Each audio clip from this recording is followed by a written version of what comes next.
Voice of మన్యాసునికి స్వాగతం సుస్వాగతం. మొన్న జరిగిన 2024 అసెంబ్లీ ఎన్నికల్లో ఎవరు గెలిచారు? అదేంటి ఈ క్వశ్చన్ చిత్రంగా అనిపిస్తుంది. ఎవరు గెలవడం ఏంటి? సిబిఎన్ గారు కూటమి గెలిచింది.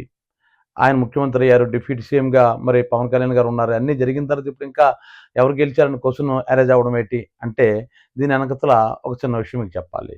ఫిబ్రవరి 14వ తేదీన ప్రముఖ ఆర్థికవేత్త, అది రాజకీయ విశ్లేషకులు పరకాల ప్రభాకర్ గారు, ముఖ్యంగా మన central finance minister Nirmala Sitharaman గారి భర్త గారు పరకాల ప్రభాకర్ గారు మన ఫిబ్రవరి 14న ది వైర్ అనే పత్రిక, అది ఎంత ఫేమస్ మనకు తెలుసు, ఆ పత్రికకి ఒక కథనం ఇచ్చారు. ఒక కథనం రాశారు ఆ పత్రికలో. అందులో చాలా విషయాలు అతను చర్చించారు. అన్ని విషయాలు మనం ఇక్కడ చర్చించడానికి అవ్వదు. సింపుల్గా నేను చెప్తాను. ఎందుకంటే ఏవో చాలా అంటే 5 గంటలప్పటికి ఎంత పోలింగ్ అయింది, ఇవన్నీ కూడా వరుసగా చెప్పుకుంటూ వచ్చారు ఆయన. ఇవన్నీ చెప్తే వీక్షకులకి బహుశా బోర్ కొట్టవచ్చు కాబట్టి నేను సింపుల్గా చెప్పేసాను. పెద్ద లెక్కలు లేకుండా చెప్పేశాను, నేను లెక్కలు గట్ట చెప్పకుండా. అయితే ఇక్కడ పాయింట్ ఏంటంటే ఆయన చెప్పింది అంటే ఫామ్ 17 అంటే పోలేని ఓట్లు. అంటే సాధారణంగా మనకి ఎలక్షన్లో పోలింగ్ రోజు నాడు ఫామ్ 17 ఉంటుంది అనమాట. ఎన్ని ఓట్లు పోల్ అయ్యాయి అనేది అందులో నోట్ చేస్తారు. అలాగే ఫామ్ 20 అంటే కౌంటింగ్ రోజు నాడు ఎన్ని ఓట్లు లెక్కకు వచ్చాయని చెప్పేది ఫామ్ 20. ఈ రెండింటి మధ్య చాలా డిఫరెన్స్ ఉంది అన్నది ఆయన చెప్పడం జరిగింది. ఆ కథనంలో చాలా విషయాలు చెప్పారు. అందులో ముఖ్యంగా ఈ విషయం చెప్తూ ఇంకోటి ఏంటన్నారంటే బ్యాటరీ అనేది పోలింగ్ ముగిసే టైంకి సాధారణంగా చాలా చోట్ల 78%, 75% ఇలా ఈ రేంజ్లో ఉంది. కానీ ఇవన్నీ కూడా ఏం చేస్తారు, ఒక స్ట్రాంగ్ రూమ్లో భద్రపరుస్తారు. పోలింగ్ అయిన తర్వాత కౌంటింగ్ రోజున తెరుస్తారు. ఆ గదికి సీజ్ చేస్తారు.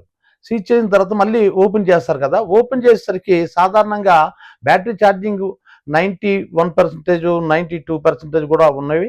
అంటే అంత పర్సంటేజ్ ఉంది. అంటే ఎవరు ఆ స్ట్రాంగ్ రూమ్ బద్దలు కొట్టుకున్నా, లేకపోతే లోపలికి ఎవరైనా వెళ్ళారా, మళ్ళీ ఆ ఈవీఎంకి ఎవరైనా ఛార్జింగ్ పెట్టారా? ఇదే ఇక్కడ మనం చూసుకున్నట్లయితే బెల్లాన్ చంద్రశేఖర్ గారు ఎంపీ పోటీ చేసిన ఆయన కూడా దీని మీద కోర్టుకి వెళ్ళడం కూడా జరిగింది. ఇదే ఇష్యూ మీద బ్యాటరీ ఛార్జింగ్ ఎక్కువ ఉందని.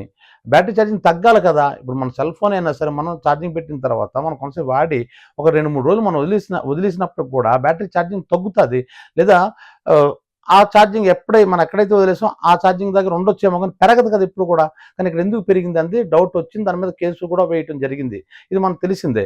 దాంతోపాటు పరకాల ప్రభాకర్ గారు ఏం చెప్పారంటే మనం చూసుకున్నట్టు 5 గంటలప్పుడు ఓట్ల శాతం చెప్పేటప్పుడు అంటే 5 గంటల వరకు ఎంత పోలింగ్ అయింది అని చెప్పినట్లయితే ఆంధ్రప్రదేశ్ ఎలక్షన్ కమిషనర్ గారు ఒకలా చెప్పారు, కమిషన్ గారు.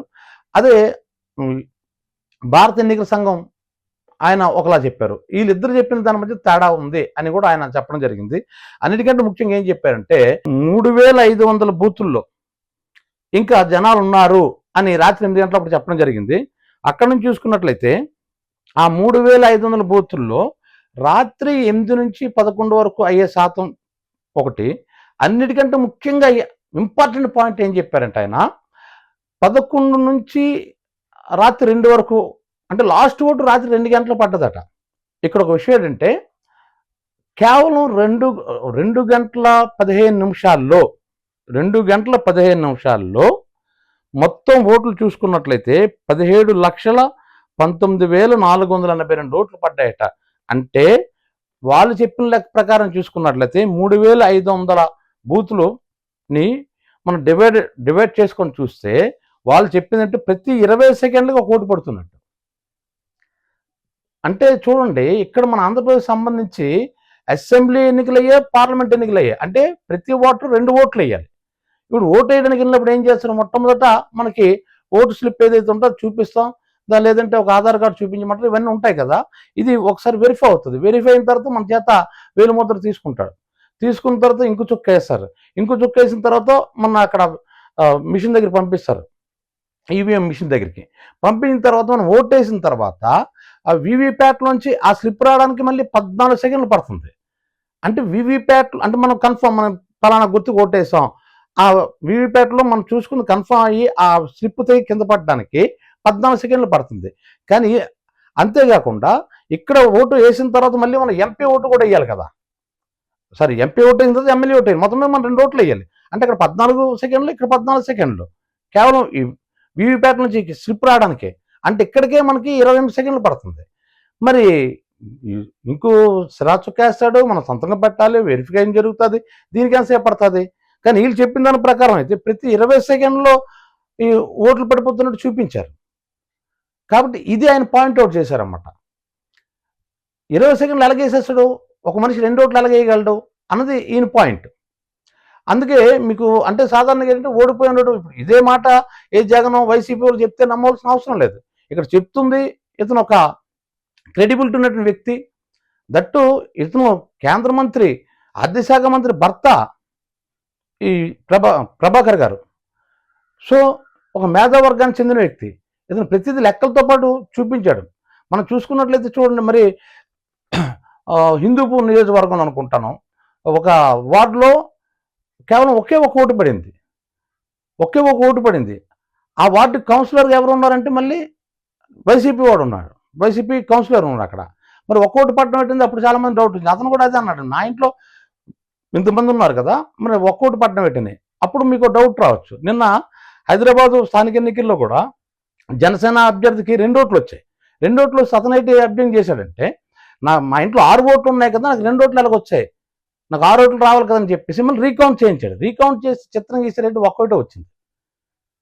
మరి ఇక్కడ కూడా ఇలా జరిగింది కదా మీరు అనుకోవచ్చు. మరి ఆ ఇంట్లో 6 ఓట్లు ఉంటుంది, ఒక్కోటే కదా వచ్చింది, మరి అలాగే జరిగి ఉంటుందేమో హిందూపూర్లో అని అనుకోవచ్చు మనం.